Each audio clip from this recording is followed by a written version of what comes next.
Ito na yung gabi na aking hinimay. Mag-umpisa na tayong magluto ng ginataang laing. Ayan yung mga ingredients. Gata, sibuyas, bawang, luya, tsaka siling, pangsigang. Maglalagay tayo ng isang pork cube lang mamaya. At tsaka yung labahita na nakababad na sa tubig kasi maalat yan. Mamaya ko na yan himay-himayin at ihahalo. At tsaka yung asin, syempre, pampalasa. Ayan. Gata. Meron pa yan ilalagay mamaya na isang kakang gata. So, ayan lang guys. Let's cook. Ginataang laing. Pinakuluan ko na nga pala yung pangalawang piga ng nyug. Ayan po guys.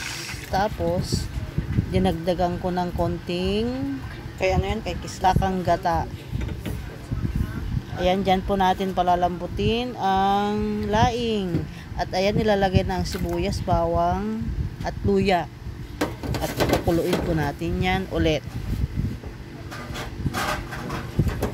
Maglalagay din tayo dyan ng pampalasa na katulad ng asin. At saka yung parang wala pork ginagawa na nilang nilagay ko na po doon. At ito na nga, nilagay ko na yung laing. So, ayan, halo-halo lang. Yung gabi.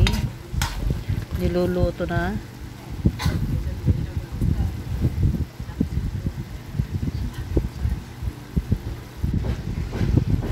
At ayan na nga, sinunod ko na rin inilagay ang labahita na hinimay-himay.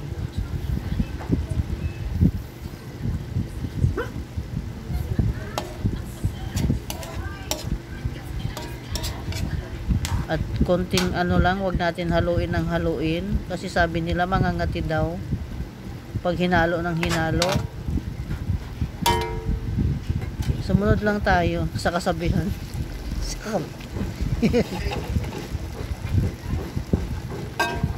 Pero palagay ko wala yan dyan sa paghalo-halo yan sa gabi. Nasa gabi siguro yan kasi may gabing Makati talaga. Ayan, dagdagan na, ilagay na natin ang kakang gata. At tuloy-tuloy lang yan napakuluin para maluto ng husto ang ating gabi o laing.